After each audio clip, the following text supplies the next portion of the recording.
What a week it has been for the paranormal and for the alien UFO community. We've got UFO Congressman Tim Burchett dropping some absolutely UAP crazy claims when it comes to underwater UAPs, and we'll get onto more of that in just a moment. Tim Burchett has just dropped the bomb when it comes to UAP disclosure. Now, you may remember a couple of weeks ago, I posted a video where I spoke about something like this already, where Askapol's Matt Laszlo essentially came out, right, with a video from Tim Burchett where he was talking about USOs, unidentified submergible objects, off coasts, and he basically kind of mentioned some bits and pieces with regards to that, with 5 to 6 deep water sites on Earth, allegedly. This is the clip that went kind of mega viral from Askapol's Matt Laszlo a couple of weeks ago, because it provides a little bit of context with regards to what we're going to talk about coming up right now. What if these are entities that are here on this earth, that have been on this earth, that who knows how long, and that we, you know, we think they're coming in from way out. Maybe they did millennia ago, but they're here and they're in these deep water areas, and that's why. I mean, like we say, we know more about the face of the moon than we do what's going on there. Now, we have a higher propensity of sightings around these 5 or 6, I believe, deep water areas. And so, to me, it just it creates a question there. And then when we have naval personnel telling me that we have these sightings and that there's these underwater craft they're chasing that are doing hundreds of miles an hour, and the best we've got is something that does maybe just a little under 40 miles an hour. So I got a lot of questions about that stuff, and I mean, pretty big stuff, right? Pretty big stuff. Now, obviously, U.S. retired Rear Admiral Tim Gallaudet did testify in front of Congress with regards to kind of what he knew with regards to USOs and stuff like this, and he's been a huge advocate for it. And this is just kind of another nail in that coffin, really. But obviously the video itself kind of centers Avi Loeb a little bit more with regards to the 3-Eye Atlas stuff, which is currently ongoing. We'll get onto that in just a moment. But he claims, Tim Burchett claims in this upcoming clip, that the US intelligence identifies 5 to 6 deep ocean sites as non-human bases. Pretty big stuff. Where Navy tracks football field size objects at 200 miles per hour, exceeding human subs of 40 mile an hour limits amid high UAP activity in unmapped abyssal zones. Now, Burchett also references Avi Loeb's 2023 Pacific expedition recovering spherules, with extrasolar beryllium lanthanum ratios. I probably butchered that, I do apologise. Peer-reviewed as interstellar tech remnants, and though critics counter, they are coal ash pollution. And it came from a Fox News interview, which is kind of, the idea was to push an advanced disclosure beyond the 2023 Grush hearings. Now, obviously, this is pretty significant, right? Because when you think of a UFO, UAP, typically what you think is, you think of something in the sky. Now, the idea is that we might be better off searching in our oceans. Now, it's no secret, right, that we know more about space than we do about our own oceans. That's quite a mind-boggling thing to even me. I've always kind of find that fact baffling. But this is what Tim Burchett had to say on Fox News. Intelligence that suggests that there are perhaps deep water alien bases right now sitting on the ocean floor on this planet. Is that accurate? I would say that's pretty accurate. Can you go into more detail? How long have they been here? Where are they? Well, I'm extrapolating all this with my East Tennessee vernacular. So we've got five or six deep water areas of our oceans. We actually know more about the surface of the moon than we do about these areas.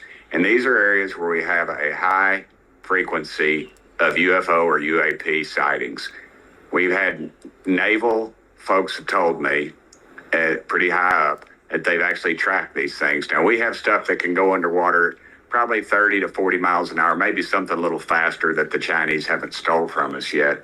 And we've tracked things big as a football field going 200 miles an hour. Now, I realize in the water you extrapolate that to knots and all that, but just for good old East Tennessee common sense, 200 miles an hour is something the size of a football field.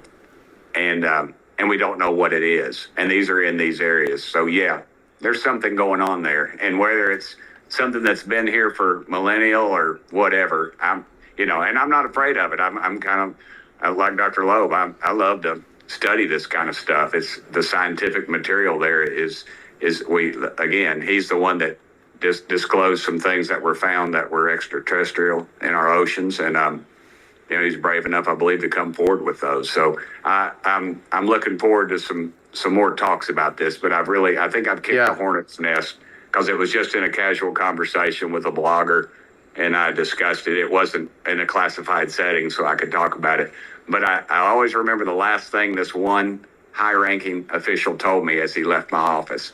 He was right close to me as I am to my phone in my barn right now. And he said, Tim, they're real. Quite significant when you think about it. And you got to think as well, these things are moving at 200 miles an hour, allegedly. That's not just in the air where you've got air resistance, which is quite easy to counter. You've got water resistance, which is a lot denser, a lot harder to maneuver through. So these things moving at 200 miles an hour through water is even more astounding. And that's not just moving 200 miles an hour like against air resistance. It's quite a big deal. Obviously, we need more details on this. I want to know more. I'm very keen to know more about this. Tim Burchett, obviously, keeping his cards close to his chest. He mentioned there that he has spoken to someone, a high-ranking official of some capacity, who said they are real.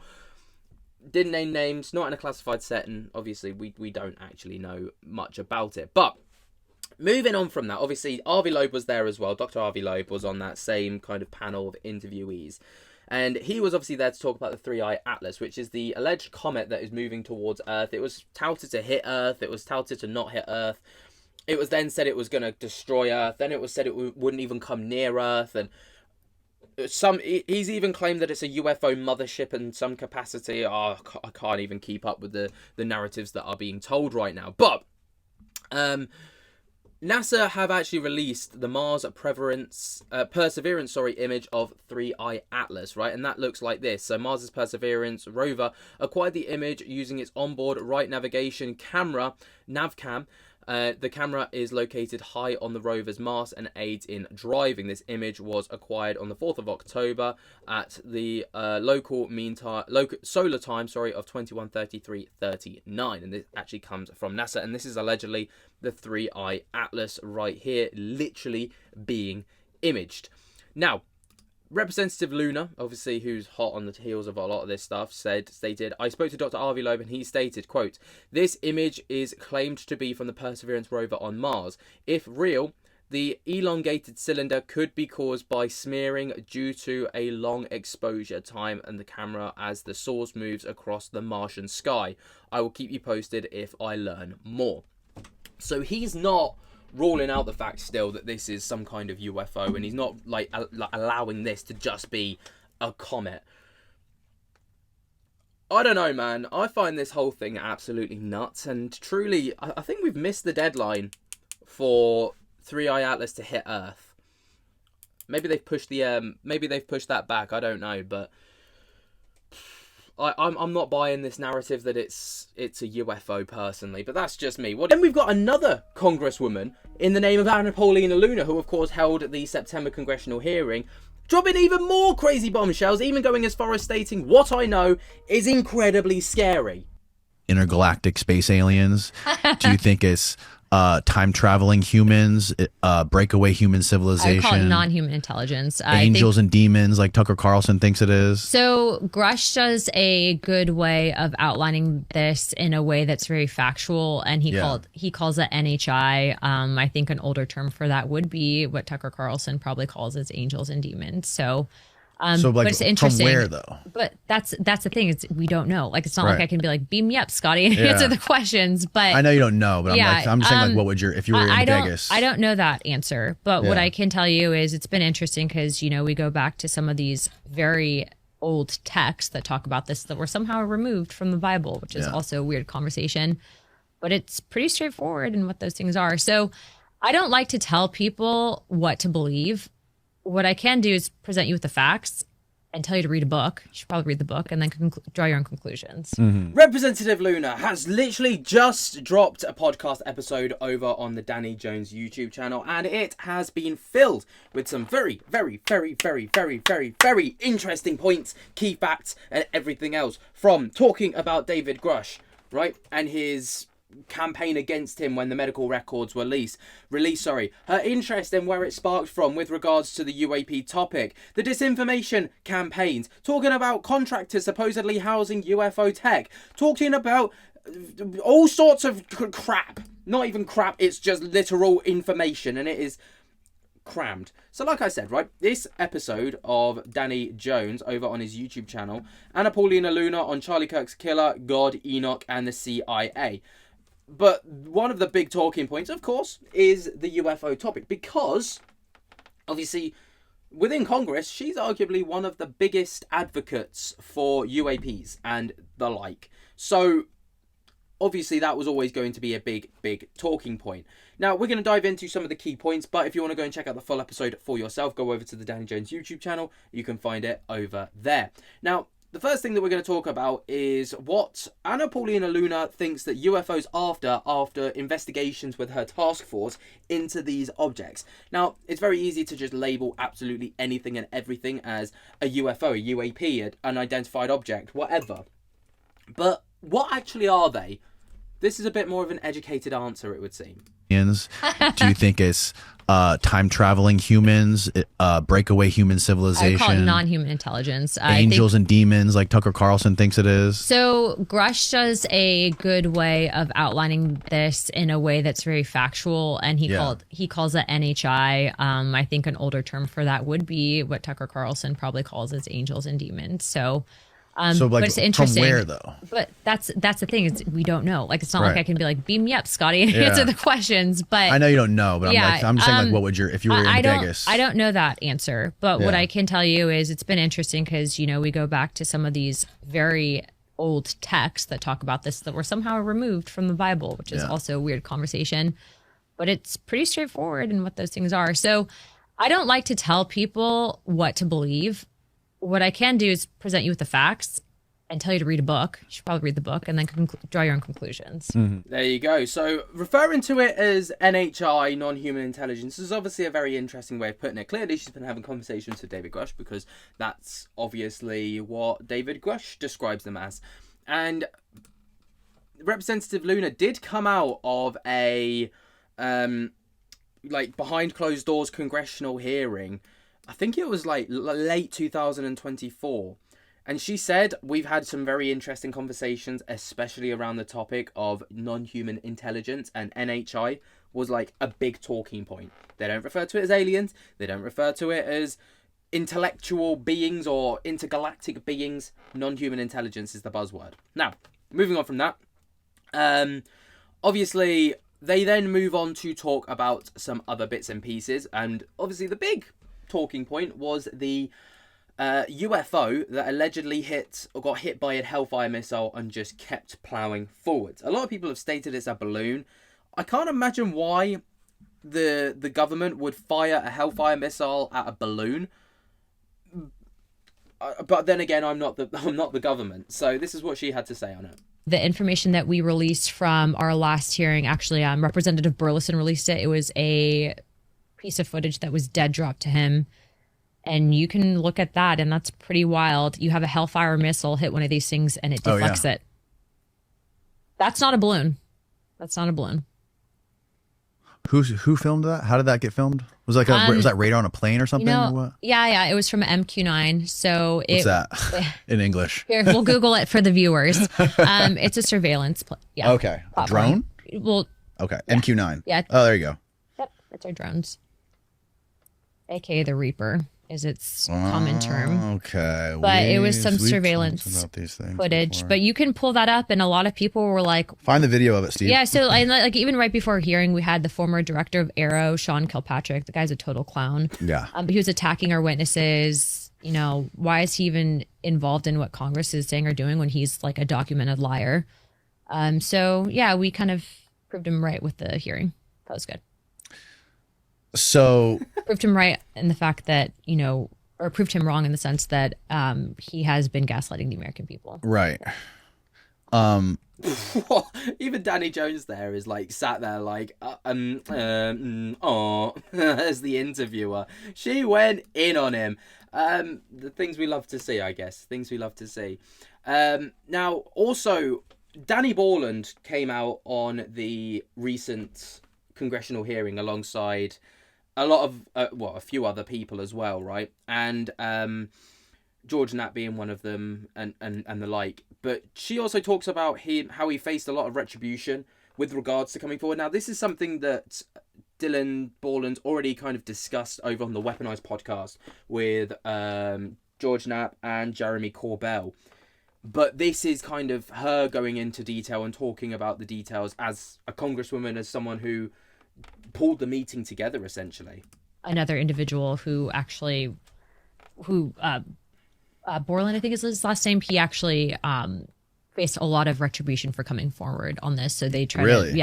they try to go after his VA medical history, all of that. And we actually saw who went after it? whoever these people are, like people within the government. But that's not the first time that we had a vet have their records leaked or attacked after coming forward. Now, obviously, the other individual that she's referring to is that of David Grush. But this isn't all that happened to Borland, because he also stated that people broke into his house, not to steal things, but just made it very known that they were there, and what they were looking for is they laid out very specific documents on a counter and were like, this is what we are looking for.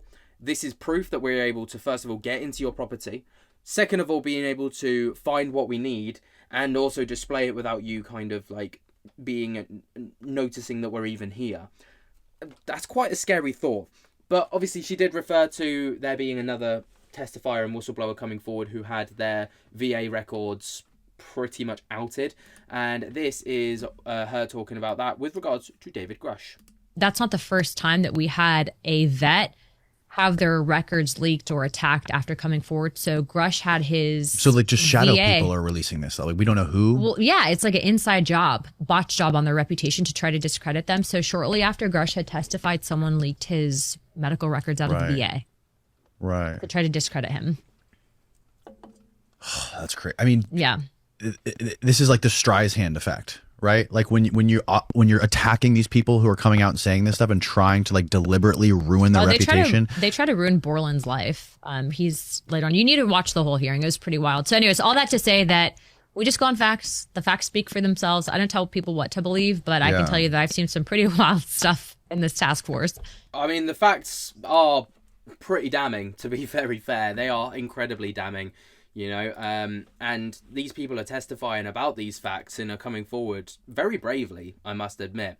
Now, obviously, she also talks about locations in which people are like hiding UAP craft. Because one of the big things that obviously that came out with regards to Ross Cohart was this hidden UFO that was so large that they couldn't physically move it. So instead they just built a structure over the top of it. And that's believed to be in, I think it was South Korea. But obviously we know that Lockheed Martin is a very suspicious place. Area 51 is always brought up as a very suspicious place as to where aliens are kept and things like this. And the secrecy just adds to the mystery. But this is what Representative Luna has to say about that. It's crazy that it seems like these private contractors have been able to get away with this for so long. It seems like since the creation of the CIA. So I've had a lot of people say that it's contractors that are housing this tech, but I haven't been able to get a whistleblower to come forward yet on that because of fear of retribution from what we're hearing from these whistleblowers. But the information that we have seen has come out of the Department of Defense. And we have been personally denied access before by the DoD. And even up until recently, we're told that we do not have access as members of Congress to these programs. So we have to then go above the DOD to the executive branch and request access to investigate. But there have been other agencies that have briefed us on certain things. And I already know that these things are out there. So I'm not it's not changing my mind or perspective, but it's just confirmation of what we already know. Wasn't that the whole purpose of pushing this stuff into private contractors so it wouldn't have congressional oversight and we wouldn't be able to FOIA it? But there's still certain parts of the federal government that deny Congress access, right? So that's a problem. Because we know that's a problem. And, you'd think if there's nothing to hide, then why would you deny Congress the files? And it's kind of crazy because Congress is basically the middleman, I suppose. They're government officials, obviously, but they're the middleman between, how I view it at least, is the middleman between the people and the government. And they kind of filter the information through and support with those decisions to be made. Obviously, the fact that these people, government officials, are being denied access to certain programs is kind of mind-boggling. And it leads in to this disinformation campaign, which, again, Luna discusses in this clip here. I've seen kind of this disinformation campaign online specifically with whenever we try to do this, people coming out trying to discredit. It's well, if we're not asking questions, no one's going to ask questions. And then there was a lot of chatter trying to discredit the task force prior to the hearing. And then after we had the hearing, they disappeared like cockroaches with the lights on. And so I think that there is an effort to try to still kind of keep this stuff under wraps. But I think there's too many people. To the Boeing whistleblowers. That's true. We should have called in Boeing and asked about that. But we've had, it's the biggest bicameral and bipartisan issue. Obviously, no one wants to kind of speak out because of the fear of that kind of Boeing effect, right? Where you speak out, you die, essentially. And when you, Luna even stated prior to the hearings taking place that it was really hard for them to get this hearing into place because people were, essentially shit scared for their lives. Which you can kind of understand. Now, she gets... The one of the kind of last questions is her giving her opinion on what she believes UAPs to truly be and what they truly are made of. Just go on facts. The facts speak for themselves. I don't tell people what to believe, but I can tell you that I've seen some pretty wild stuff in this task force.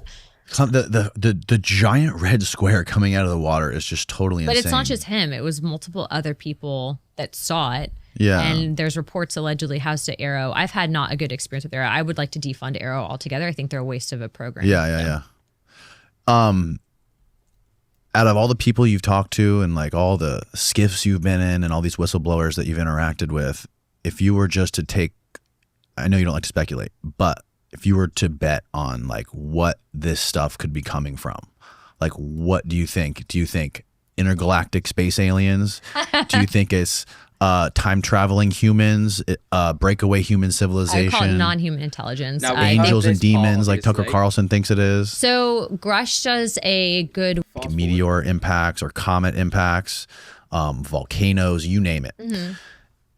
Also, atmospheres can be gas, all different kinds of. The temperature can vary thousands of degrees in the atmosphere. But what he was explaining was on all the different planets, all the different moons in our solar system, the water temperature, water can only exist between 33 degrees and 200 degrees. It's a controlled state. So it's a very, very controlled environment. So if you were another species and you were hopping from planet to planet, you would look for the planets with the water. And we're we are a water world. If you can look at our planet, look at the Pacific Ocean, and there's no land. It's just all ocean. So that would make that, and that kind of blew my mind the way he explained that to me. He's you would just hop from water world to water world to water world because you have this perfect environment. I would say though you wouldn't want to hop. You would do time travel if you could, or interdimensional travel. Something. Look, I don't have all the answers, but what I will say is that just based on the stuff that we've seen, there's definitely something there. I don't believe when people try to gaslight the situation because I've just seen too much publicly out there available evidence. Now, she's obviously referring again to Sean Kirkpatrick in that situation. And now, the last thing that we're going to talk about or kind of highlight is what got Representative Luna into this kind of field. Now, Congress people typically, right, you'd think that they would steer clear of a topic as conspiracy based as UFOs and aliens, because, right, it was always seen as this like tinfoil hat wearing conspiracy nut job kind of world where no one really cared for it. But these guys are literally putting their reputations and their jobs on the line, essentially, to try and provide a little bit of, disclosure to people. Forgot the word there. So this is why she does what she does. It's the biggest bicameral and bipartisan issue. What made you want to get involved in the whole UFO stuff? I did not lead out the efforts. It was Representative Burchett, who's been on this for a while, and then we suggested a hearing on it last year or last Congress, and that's when you saw the David Grush hearing take place, which was one of the most widely watched and attended hearings in congressional history. And then after people realized that they wouldn't be called crazy, then they designated the task force to kind of look into it, because everyone in Congress is curious. Everyone. So that's what we do on our free time. And there's a lot to do. So this is kind of something that we've been able to do when we're not, battling it out on other issues in Washington. Yeah. I think that's respectable. I think that's fair enough. What do you guys make of this? What do you make of Representative Luna's, push for disclosure? Obviously, the important thing there to note is that she does this in her spare time, and so do the other guys when they're not dealing with other more pressing matters. Which clearly means that they've got some kind of vested interest in this. And then, of course, we've got Ross Coulthart doubling down on the egg UFO video or retrieval video that was shared earlier this year. Ross Coulthart's just come out to double down on the fact that he believes that the egg UAP video that was shared by Jake Barber back in January or February is completely legitimate. Now, before we get into today's video, I want to urge you guys to subscribe to the channel, drop a like on this video early doors, because this is just a drop in the ocean of what we've got to talk about. So, obviously, the video that was shared was, of course, shared by Jake Barber back in around February time of 2025, right? And it obviously, with regards to it, it talks about the authenticity and, the clip that I'm going to show you at least talks about the authenticity of the 2025 release footage, showing a helicopter retrieving an SUV-sized egg-shaped UAP, as described by whistleblower Jake Barber, a veteran claiming involvement in secret recovery operations at a site called the quote-unquote range.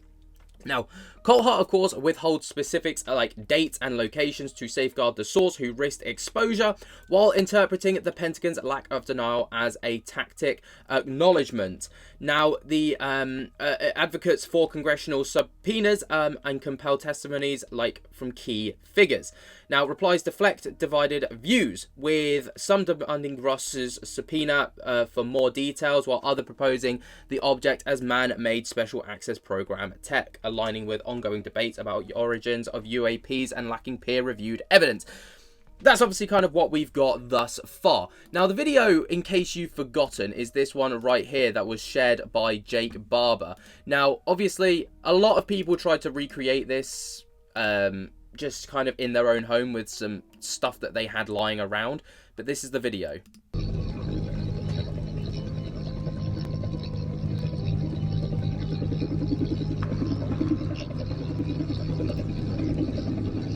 Let's slow this down to take a closer look. That's an egg-shaped UAP suspended from a 150-foot long line. We're told the craft is about 20 feet long. The egg suspended in a cradle. And look how careful the pilot is as they bring their precious cargo into land. Let's freeze frame here to look at one of the clearest images of a UAP ever taken. This is no blurry light in a distant sky. The source of the footage putting themselves at incredible risk to record this UAP retrieval. Look at how perfectly smooth the craft is. No markings at all, and no visible means of propulsion or way to see inside. Watch how it rolls, almost graceful as it hits the ground, despite being wrapped in the ropes and canvas from the cradle as it's dropped for pickup. The UAP's final destination still unknown. Now, obviously, a very compelling narrative there from Ross Coulthart. You gotta love to I love the way that he describes things. It's really interesting. 8 months on, obviously, it's still one of the most divisive videos to ever be shared by a whistleblower, and that kind of goes without saying. But 8 months later, Ross Coulthart has come back out to talk about the egg footage that has come out. So Ross Coulthart has addressed the following follow-up questions regarding the UAP. And shown during his Jake Barber interview, and he says that he's absolutely convinced that the footage is authentic and is typical of the kinds of object Barber admits retrieving from locations that he calls the range. But Ross won't give dates, places, or names to protect the sources who risked a lot to get the video out. And he points out that the Pentagon's silence on the clip speaks volumes and calls for Congress to stop pussyfooting around the subpoena of the people who know. This isn't the first time that Ross has called out Congress for pussyfooting around things. So let's kind of get into that, because obviously that's just as interesting as the footage itself. Hey Russ, we were going to stick with questions about the egg. Deadrock reached out to me on X saying, Ross, can you provide any follow-up on the egg retrieval footage shown during your Jake Barber interview? I responded asking what specifically would you like information on? And he's saying, we know nothing. So any all info on date, time, location, circumstances leading to the landing, crash, retrieval, carried out by who, details of the egg itself, who took it away, where was it taken, etc. Okay, think about what you're asking. If I gave you the date, if I gave you the location and the full details, then what would happen? The people who provided me that video might be implicated. So one of the things we have to do as journalists is protect sources. And yes, I'm absolutely convinced that the egg video is authentic, it's genuine, and it's very typical of the kind of objects that Jake Barber has been, on his own admission, involved in retrieving in the location he euphemistically calls the range. I can't tell you any more than that, because one of the obligations we have as journalists is to protect our sources. It took a hell of a lot to get that video. It didn't come from Jake Barber. It came from other sources, and I know it's authentic, and I'm afraid you're just going to have to accept it. What I find is very, very conspicuous is the complete lack of comment from the Defense Department or the intelligence community or the government. They've said nothing. And the reason why is because they know it's genuine, and they also know that we know a great deal about the range, where it is, and who's involved. And what really, I think, frustrates me is Congress could do this. Congress knows all this because they've been told about all of this in secure SCIF hearings by Jake Barber. They've got this information. So why the hell are we, how does one say this politely, pussyfooting around by not calling people who should be called, or allowing people who are evading being called to evade being called? We should just subpoena these organisations. And that's why it's a very good development that Anna Paulina Luna, the chairwoman of the Oversight Committee task force that's investigating this issue, she's basically said that they're going to start subpoenaing witnesses, possibly involuntarily, and they've sent out interrogatories, questions. And one of the things they should be asking about is questions about these particular facilities where Jake Barber has given first-hand evidence of his direct knowledge of being involved in retrievals. So I'm sorry, I can't give you dates, I can't give you names, I can't tell you who's involved, because to do so is to compromise sources. I think it's an extraordinary act of courage by Jake Barber to have come out and said what he said and done what he's done. And frankly, the most conspicuous thing that I can see is the failure by Congress. Now, it's classic Ross Coulthart at this current time, where he'll say, I know for a fact that this is categorically true. Here's X, Y, and Z reason as to why I believe that this is categorically, or why I know this is categorically true. He's very confident in what he says, is Ross Coulthart. But then there's kind of nothing to kind of follow it up, really. It's a bit of a weird one. I mean, I understand not compromising sources. You don't want to compromise your sources because then your sources won't come to you and you won't be seen as a reliable journalist in that sense. But there is something that I found on the internet that does kind of support the potential that this egg UFO might genuinely be real. So Dylan Borland, who also spoke out at the recent congressional hearing back in September, has also made some claims that people within the UFO Legacy program have told him that Tic Tac UFOs have been found at archaeological dig sites. Obviously, this is quite a big deal because archaeological dig sites typically find dinosaurs and fossils and stuff like this. But allegedly, they found Tic Tac UFOs, or otherwise known as sometimes egg UFOs. So that's quite an interesting. That's quite an interesting thing to point out. But also, there was a Daily Mail article that came out back in 2023 from December 11th. And it was an exclusive from the Daily Mail, like I've said, where secrets of Area 51, metallic egg-shaped UFO the size of an SUV, was kept in a highly classified Air Force base until in the 1980s, whistleblower claims.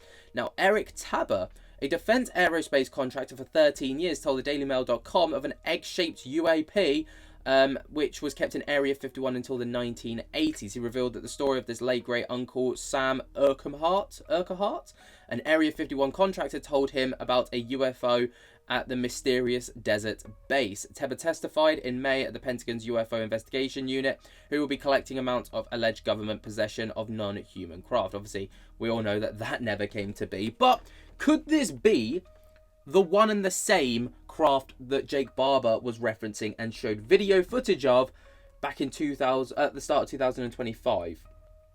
There's a possibility of that. There is a possibility of that. I do find it highly interesting when all these things kind of go a bit full circle in this kind of capacity. I'm intrigued to see what comes next from this. I'm intrigued to see if these things correlate, if they're the same craft, if they're different craft. And we've also got a brand new UFO military whistleblower who has just gone public. A brand new UAP whistleblower has literally just momentarily come forward. It's crazy what has been going on over the past few weeks, and it would seem like the September congressional hearing has really sparked a lot of inspiration and a lot of people wanting to come forward. And that's exactly what has gone on. We could not ask really for much better. Before we get into this though, there's a couple of things I want to tell you guys. First of all, be sure to drop a like on this video and subscribe to be kept up to date with as much UAP news as possible. But also, there is a brand new Simply channel on the horizon, Simply Gaming. Now, I know this won't be for everyone, but there's going to be live streams and stuff like this from myself over on this channel. So if you're interested in that kind of thing, there will be a link down in the pinned comment. Anyway, moving forwards from this, we've got a few things that came out from Jeremy Corbell, that came out from George Knapp on the Weaponized podcast that has just dropped, which also featured this brand new military UFO whistleblower. So we're going to get into the nitty gritty of it. But the first thing that we're going to talk about is how, David Grush talking about Dylan Borland. So Dylan Borland, of course, came forward at the September congressional hearing. David Grush, as we know, is one of the OG whistleblowers, and David Grush has kind of become the pedestal for what UAP whistleblowers should be, and he's kind of become the guy that people look to, if that makes sense. But this is what Jeremy had to say with regards to Dylan and David. David Grush does believe Dylan. And I can tell you that personally because David Grush, and I don't think we've talked about this, George, but he was part of the vetting process with all of the witnesses that we brought forward. I wanted a second set of eyes on people to say, is this, from your knowledge, is this worthy of them going under oath in front of Congress? And David and Dylan had, I introduced them on a deeper level. They had never met. Of course, Chuck McCullough and Dave did encourage him to come forward right after David Grush testified to say, if you've got something, go to the ICIG. But they had never substantially met, and I facilitated that during this vetting process. So somebody had asked, does David Grush believe him? We haven't heard from him, and yeah, I'd say he does believe him because he was part of the vetting process of Dylan, and a lot of other people were, and Dylan was considered worthy of talking before Congress. That's quite fantastic when you think about it. It's interesting to see how David Grush is used in this kind of capacity. Obviously, we know that he is a congressional staffer at this current time under Eric Burleson as a UAP advisor on the topic. So that's probably why he was brought in to support with the testifying vetting process to say, like, look, are these guys worthy of, not worthy, but is their story worth bringing before Congress, or are there people that have bigger stories that can really, push the needle a bit harder? Very interesting stuff. I like the way that David Grush is being used, and I'm glad that he's kind of got that kind of level of backing. Now, there was a Joe Rogan podcast where Jeremy Corbell was discussed quite heavily. But Joe Rogan and Duncan Trussell, who was the podcast guest, discussed Jeremy Corbell and the UAP disclosure. And very interestingly, this is what they had to say on the matter. You know what else is weird is Jeremy Corbell said a bunch of people are going to start saying there's a mothership coming to Earth and don't believe him. Remember he was saying that? Yeah, what's that all about? Why did he know that? I don't know. You got to tell people why you know something like that. You can't just say that. Well, you know what I mean? Like, how do you know? How do you know that it's not really a mothership? How do you know they're going to say it's a mothership? Well, Corbell, he's got to do this tightrope walk because somehow he does have inside contacts, but if he says too much, he puts his whole life in danger. It's such a spy TV show. Dude, so much of it seems like a spy TV show. So much of it seems like a well-written psyop. It's so weird. Yeah. It's so weird. I think it's a slow trickle of disclosure. It's a slow recognition that we're not alone. That they've calculated that the only way to do this and not disrupt society entirely. That's like exactly how it is, and I believe that this is probably how Jeremy Corbell lives his life, just constantly looking over his shoulder for like the next guy to come in and just try and whack him, That's how I imagine this. Like, it's not a life that I would want to lead. But obviously on the Weaponized podcast, the big talking point was this brand new UAP whistleblower who has come forward by the name of Daniel Gockerell.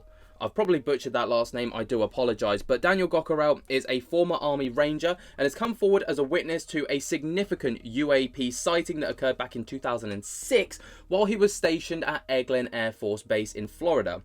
Now, his account shared during a recent episode of the Weaponized podcast describes a close-up view of a massive, silent, black triangular craft hovering approximately 15 to 20 feet above the ground, and this craft was approximately 300 feet in length, lacked visible propulsion mechanisms, and featured white lights at each corner of a large white light at the center of the craft. Now, the reasons for Daniel coming forward are pretty straightforward. And these are the decisions that he took, or what things led to his decision to coming forward. So first of all is public interest and awareness. So the increasing public and governmental interest in UAPs, spurred by the recent congressional hearings and media coverage, likely encouraged Gockerell to come forward, and his testimony only adds to the growing body of accounts that challenge conventional explanations to these phenomena. There's also personal experiences and credibility. So as a military veteran and with a background in the Army Rangers, Gockerell's account carries a certain weight due to his training and the context of his sighting at the military installation. This credibility, it might have prompted him to share the story and to contribute to the broader disclosure on UAPs. There's also the desire for transparency. So Gockerell's narrative suggests a frustration at the lack of transparency regarding advanced military technology or unexplained aerial phenomena. This description of the craft's capabilities, silent operation, lack of traditional fuselage or cockpit, and the rapid soundless movement implies technology beyond current known, publicly known, possibly prompting him to seek clarity or acknowledgement. There's also safety and operational concerns, so the presence of such craft in military bases surrounded by the military personnel and equipment raises questions about the operational security and safety. Gockerell's account might be driven by a concern that such incidents could pose a risk to military personnel or operations, necessitating a re-evaluation of how these events are actually handled. But also there's this big cultural shift in UAP reporting. People aren't necessarily labelled as tinfoil hat wearing crazy people anymore when it comes to reporting on UAPs. They are, trailblazers now. They're seen as the good guys, essentially, and the narrative's really kind of switched on its head. Now, obviously, I'm not going to play the entire conversation with Gockerell. If you want to check that out, you need to go and check out the latest Weaponized podcast interview with Jeremy Corbell and George Knapp. But this is just a little snippet of what was said and what happened. I step outside and I look to my left, and about, I would say, 400 yards, there was a clearing, and surrounding this clearing is these high mass portable generator lights like they use on construction for in roadways that you see and stuff, and highways and stuff like that. And I saw Humvees, military personnel out there, look like, and some black SUVs. And I see hovering about 15 to 20 feet off the ground, this giant, maybe 300 or so feet in length aircraft. There was no visible cockpit, no visible like traditional fuselage or engine. Like I couldn't see it. It was different to me. So right about the time I get out and I notice this, it hovers, it goes straight up, and when I say hover, I don't mean in a traditional sense. So when you think about any fixed wing aircraft, any bird that we have known to man right now, even a rotary bird, it oscillates when it hovers.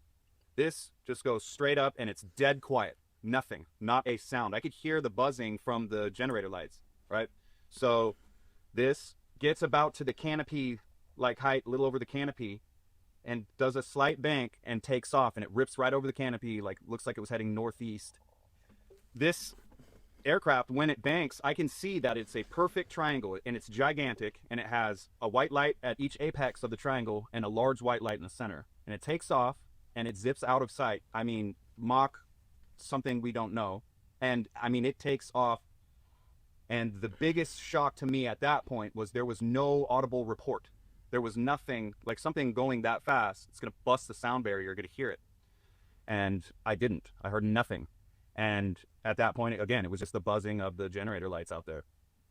I watched this as I'm smoking my cigarette, seemingly do several touch and goes, but it doesn't go down at that little drop zone that it took off. It just comes back, stays there for a second, couple seconds, and then takes off again. Comes back, stays there for a couple seconds, takes off again. And at that point, I grew bored of it, and I was impressed, obviously, but I'm like, okay, this is our military testing some awesome technology, and again, this isn't my wheelhouse, so I'm not really realizing that this is some sort of 0-point energy or something that we've never seen before. So it's nothing like I've ever seen before. I've never seen any military or civilian bird have the capabilities that something like this has. Again, there's no signage, there's no visible cockpit, fuselage, there's nothing that I can see that would make me think it's any kind of traditional bird that we've seen or I've heard about. It takes off, and I go back inside, and that's it. Quite the compelling testimony right there. Very, very interesting. And obviously this happened back in 2006 at Eglin Air Force Base, where it has been reported that there have been a lot of other UAP incidents and incursions happen. What do you guys make of this? Obviously, this is quite a big deal. I wouldn't be surprised if Daniel Gockerell was at the next UAP hearing testifying in front of Congress under oath with regards to this testimony about this black triangle that he saw. I'll be highly intrigued to see how things progress moving forward. Obviously, now he's going to be put through the ringer by the UAP community, and people are going to be background checking. They're going to be looking into it, debunking the claims, looking at all of this, that, and the other. He's got a tough road ahead of him, but as long as he can weather that storm, I think he'll be all right. What do you guys make of this? Let me know your thoughts and opinions down in the comments. While you're down there, jump to get the hell out of the like button and subscribe. And until next time, I'll spook you later. Peace. And then we come back and full circle to Tim Burchett once again, who has dropped some even crazier UFO claims, which basically he stated that if he was to share what he knows from the skiff, he's going to get in a lot of trouble. Representative Tim Burchett has just come out swinging on the Tucker Carlson show. He's done a podcast yesterday at the time of recording, and it was pretty big.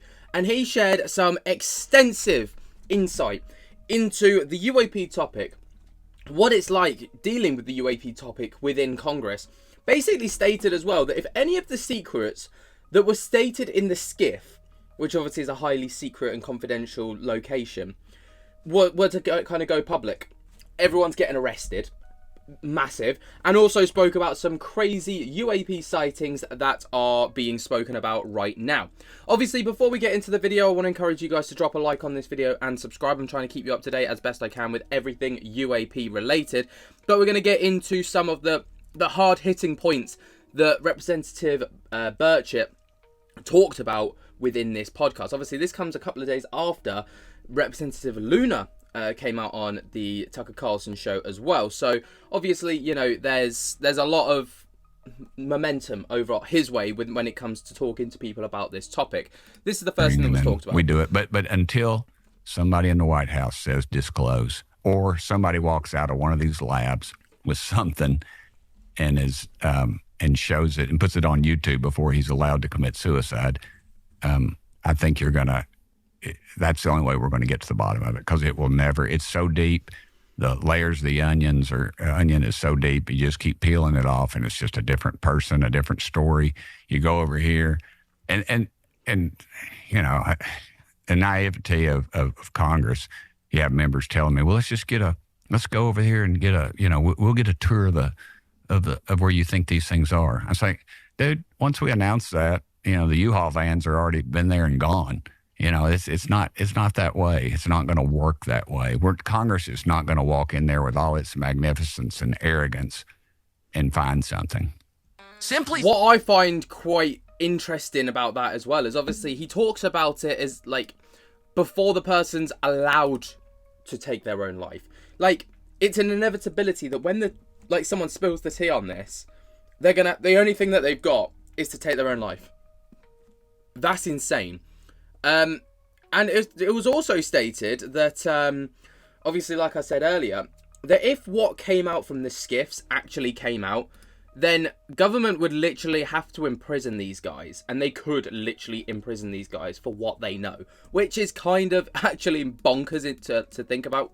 Because what do they know if it's that significant? Take a listen to this. If a member of Congress received, quote, classified information about UAPs, and then immediately held a press conference and said, here's what I just heard and saw.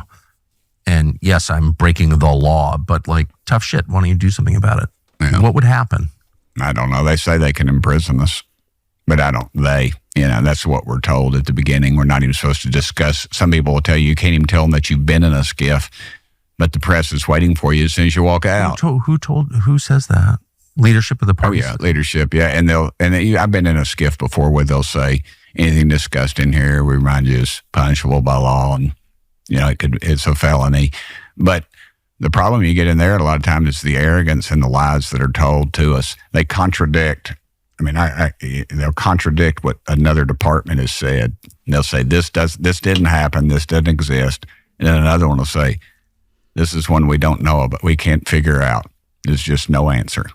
It defies all of our reason. And so these are the briefers from various federal agencies that you're talking. And they're generally arrogant. You know, this one kid with a man bun, I always remember him. He was very arrogant. And then I asked him about some specific instances. You know, I mean, it's kind of bonkers that this is the way that it's gone, to the point where higher ups of Congress are like, oh yeah, if you speak about this, you're going away. We'll just haul you away before you're even able to kind of spill the tea. To me, that really is truly mental. And I don't know, man, it puts these people in a compromising position, and it kind of goes to show the lengths that these Congress people are willing to go for the UAP disclosure. And I find that quite inspiring, because these people could just literally crack on with their jobs and go without any hiccups. But instead, they are kind of putting themselves at risk off the back of this. Now, Representative Tim Burchett also claims that high-up government officials informed him that Raytheon possesses UFO technology which was derived from recovered artifacts. Now, this isn't anything new per se. Obviously, if you've heard about the... what was it called? Immaculate Constellation. Immaculate Constellation. If you've heard anything about the Immaculate Constellation, then you know mostly that this is kind of what they've been doing. But Raytheon being brought up as a company, it is kind of new to a degree.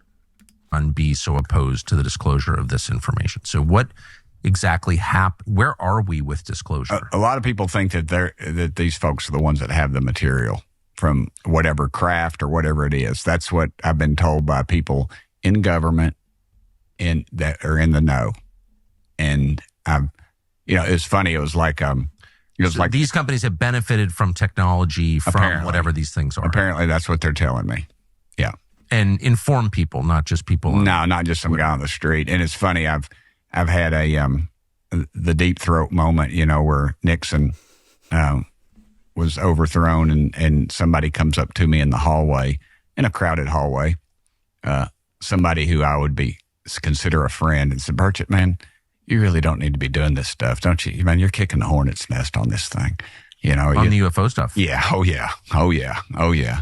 And I've had them try to use it against me in campaigns and things, but we don't ever raise enough money to matter anyway. Use against you in campaigns. Yeah, and the whisper campaign, or they put it on the internet. Burchett's, all he cares about is this. No, I just care about where's the tens of millions of dollars going. I have a right to know. Well, also, this is the biggest story in human history. Yeah, Dave, he's not wrong. And again, comes back to what I was saying earlier. Not that I'm like the guy to listen to, but they are putting their careers and their lives on the line to a degree, and their freedom on the line, by actually just kind of talking about this in any kind of capacity.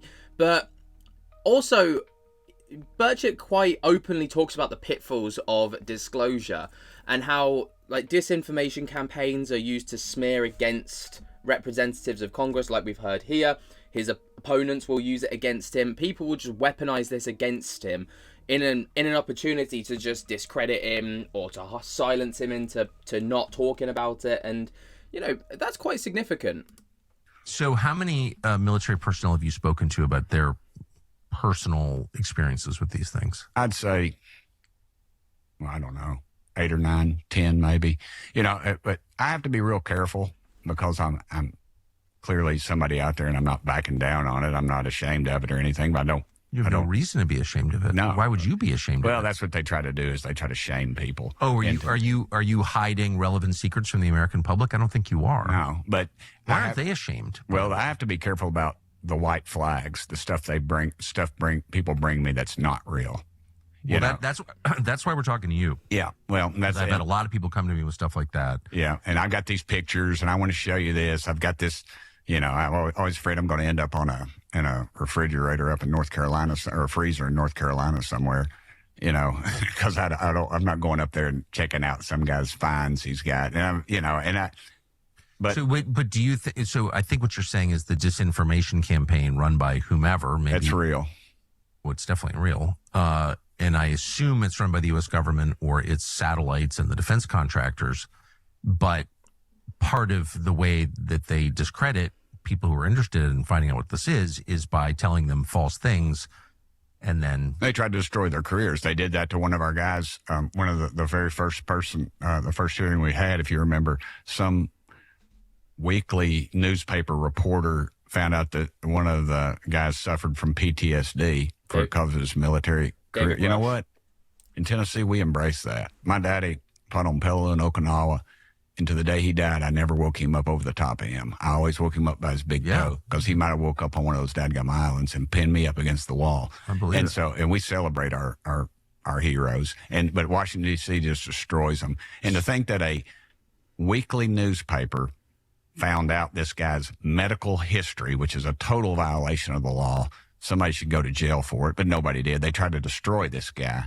And that's what happens to people in Washington, D.C. That's what happens to our military heroes when they step out of line because of the sewer or deep state or whatever you want to call it. But that just quickly, he's referencing David Grush there, in case anyone didn't quite catch on to that. That's exactly what happened to him, and it's still ongoing to this day. That's what and that's why we need real whistleblower protection for them. Well, I agree with that completely, which we don't have. No. And by the way, I know 2 whistleblowers who are living outside the country because they can't come to the United States. Sure. And I'll have people I've had people call me. One last thing, I'm in the Longworth building. It's no secret. It's public record. But I've had people that'll call me or send a message to me and want to come by, and they won't come in that building and ask me if I can come outside. I've had people call me and want to come to the house in East Tennessee, and because they don't want to come to Washington, D.C. and talk to me. There's a well-publicized television show that was on for a while that I didn't know they were coming. I mean, they said some people wanted to talk to me, and it was a trusted friend. And I said, sure, send them, bring them up, come on up to D.C. And they said, well, they don't want to come to D.C. And they drove from wherever to my house in East Tennessee on a Saturday afternoon, and then they put some stuff on a screen that was pretty compelling. What was it? It was aircraft flying at just crazy stuff that we can't do that would turn you or me into basically a ketchup package. It was not. No human being could handle the G-force. No, not at our. Well, with the technology we have, the G-force would just tore them apart. And was it unmanned or whatever? I don't know. But these guys, and one of them was they were scientists. Several of them were scientists, and they came to see you. They came to see me. Yeah, and because it's kind of. Wait, so what do you do with that information? I try to grasp it within my very small brain. And what am I supposed to do with that? I ask God all the time, "What do you want me to do with this stuff, Lord?" And right now, I'm just got to get enough disclosure. I've come to the realization that nothing is ever going to happen, Tucker, until we have somebody in the White House that says enough is enough and just discloses it. And I hope President Trump, I have discussions with him privately and other times, and I'm not. I've talked to his people, but at some point, there's several of us, Luna and myself and several others, that are concerned about this issue, and we want some answers. It's interesting that he references there, obviously talking to President Trump privately about this kind of topic because of the concern. Now, it's a shame. Obviously, I know Trump did say in his election campaign that he would release everything that he knows about Roswell and all the rest of it, and obviously that's not come to pass. But usually these things very rarely do when it comes to politics and promises. Like, they say that they'll release absolutely everything, and 9 times out of 10 it doesn't come to be. That's not because they're lying. Usually it's because it's what the people want to hear, and it's just the right thing to say. Now, moving on from this, Burchett goes on to talk about a testimony that he had from someone of a football field-sized UFO traveling around 200 miles an hour, 6 deep ocean sites. Obviously, this is kind of what was already mentioned prior when what's his name from the Matt Laszlo. Matt Laszlo caught Tim Burchett, and he just kind of briefly mentioned it in passing, and it's become mega viral, and he references it and talks about it here as well. High-ranking member of the Navy described some underwater experiences they'd had with something that was doing 200 miles. And the best thing we got is probably 40. It was doing 200 miles an hour underwater. Underwater, big as a football field. And that's no fish. So is it possible, given our current understanding of physics, for any man-made machine to go anywhere near 200 miles an hour underwater? Not with our technology, no. The best we have is probably in the high 30s. And he was converting it. Of course, knots is what the Navy guys would do, but there's nothing. If I fire a 30-06 or any high-caliber rifle underwater, it doesn't go 200 miles an hour. I can probably catch it in the length of a swimming pool or so. Yeah, or it just falls down. Yeah, that's what I'm saying. I mean, it's like... So we've got, and this was described to me in areas, and I was quoted on some. I was just all I do is quote people that have knowledge. But this was one that was he was talking about. There are 5 or 6, I think, deep water areas of the ocean. You've traveled a lot. I have not. There's not a lot of deep water areas around East Tennessee at Fort Loudon Lake or anything, but they're talking miles deep. And of course, you've heard this before. We know more about the surface of the moon than we do the surface of the ocean. And he said these are areas where we see a high propensity of these UFOs. This really does truly intrigue me. Like, UFOs are intriguing, and I'm like, what is that going on there? But under the water is where it's at, because obviously to travel 200 miles an hour isn't impossible above land. But when you put that up against water resistance, I mean, they mentioned firing rifles underwater. Bullets 9 times out of 10 just slow right down after like X amount of space, and you can just grab the bullet, or it would just sink to the bottom of the ocean. It's quite harmless. So to travel at that kind of propulsion and speed underwater, most fish can't even reach that kind of speed. In fact, I don't think there's a single fish that can reach that kind of level of speed, and they have evolved to live in that kind of condition, which is mental. Again, more on kind of President Trump, because Burchett states that he believes that Trump is the only person that can deliver disclosure. The only person. Now, obviously, that's quite a level thing to think, because, you know, he is the president of the United States. If he wanted it out, he can easily get it out without much backlash, if I'm perfectly honest. Because he's so high profile. But, well, this is what he has to say.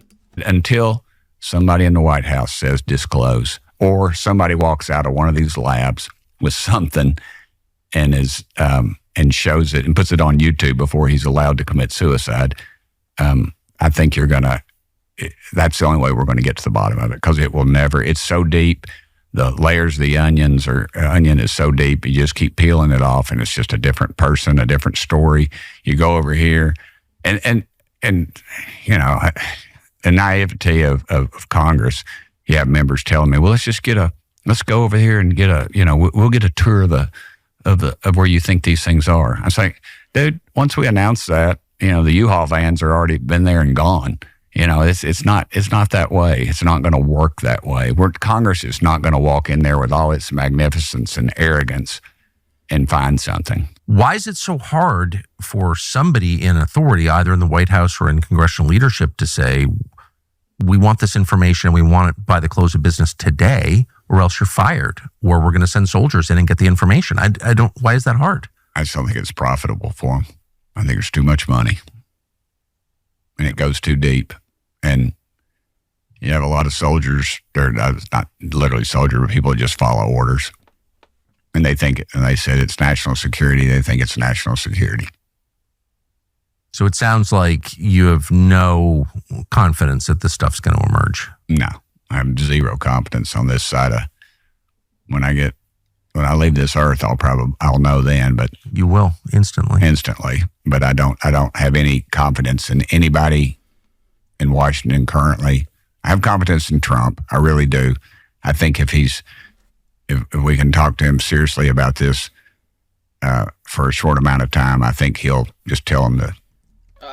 I don't know if he will, to be fair. Like, I would love to think that would be what Trump would do, but I just can't imagine that would be the way that Trump would handle things. I think too many people in too many pockets, do you know what I mean? I think there's too much to risk and lose at it. Again, more testimonies are mentioned here. But what are they? We've had sworn testimony where they'll say, yeah, I've seen beings. There's a movie coming out. Hold on. And the testimony says this is sworn testimony. Sworn testimony. They're beings, and there's saucers or some craft or something. But what are they? I mean, again, it's just more of the kind of discussion on, UFOs, Bibles, and all the biblical stuff that comes along with it. Now, this obviously is just kind of little snippets that I've picked out from the podcast and that I've seen kind of floating around on Twitter and stuff, especially. If you are interested in checking out the full thing, go over to Tucker Carlson's YouTube channel and you can get the full thing over there, because it is a very interesting listen and there is a lot more and it goes a lot deeper than what I've kind of covered. I feel like I've just kind of scratched the surface a little bit, shared my thoughts and opinions on it, and kind of taken some little bits and pieces. What do you guys make of all this news? Let me know your thoughts and opinions down in the comments below. Way down there, jump to the hell out of that like button and subscribe. And until next time, I'll speak to you later. Peace.